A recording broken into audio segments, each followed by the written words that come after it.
There was another area that I was involved in, which was graphic arts, where we had this loose group of people that were interested in drawing, and we would draw together. We would get together, pass paper around amongst each other, kind of like the exquisite corpse system, where you would draw something and pass it on to somebody else. Or typically what we would do is challenge the next person. And then, draw some kind of character doing some outrageous act. And then the next person would have to outdo that. And then maybe the next person would have their character doing something to one of the other characters. And pass these things around. And a lot of times it was just throwaway. But every once in a while we'd really get in a good groove and come up with something that we would really finish and polish up, and in some cases publish. One of the things we did, there were two posters concerning this mysterious bar called the Blue Parrot, scenes from the Blue Parrot that we would finish, then do a narrative and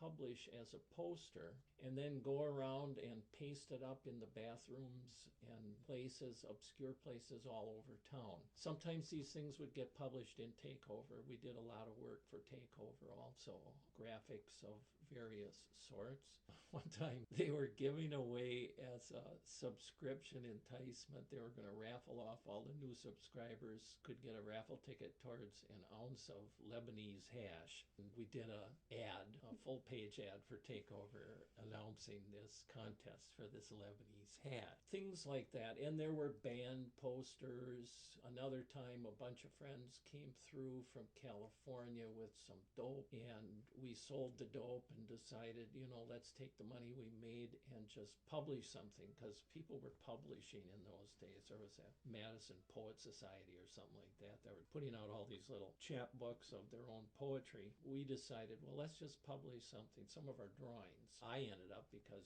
it turned out to be, I used to do these little cartoons of this demented little boy called Tubby. It was kind of a takeoff on a comic called Freddy, if anybody ever remember. It was kind of an obscure one. He was a cute little, lovable little kid, but Tubby was like, he would get in more trouble. And I just collected all my Tubby cartoons, which were very crudely drawn.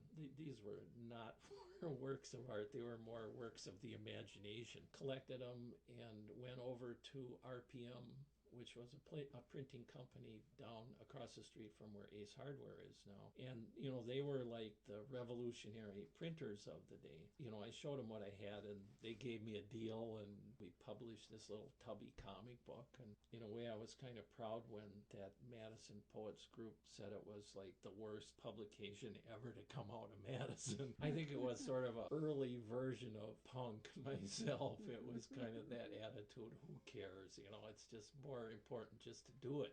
But again, that was kind of the attitude of the day. I mean, there were the people that were real serious, and I gave them all the respect in the world for pursuing their art to the nth degree. But there were others, and this widened or broadened the whole involvement of people who were less serious about the art and more interested in the sort of group cultural kind of activity. And there were fewer definitions and boundaries, less formal. It was just take your whatever talent you have and do something with it.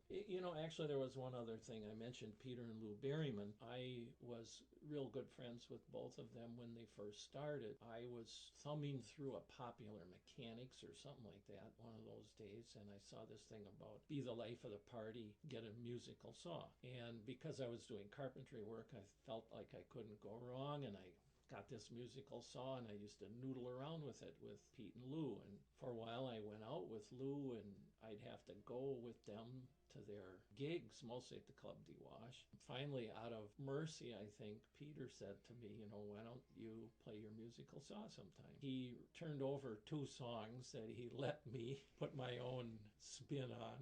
And so I was also playing the musical saw. But again, this is, I think, a good example. I mean, I wasn't a serious professional type musician, but I was having fun, and, I was trying my hardest and doing my best. It was accepted. It was a big hit, in fact. I was the life of the party there. But I think that all of these things were common, everyday occurrences in those days, and people were less inclined to draw these boundaries and say, I'm an artist, artist, I'm a printmaker, I'm a sculptor, a wood carver, whatever, and do a little bit of a lot of different things. And sometimes in group, that's what the energy was like.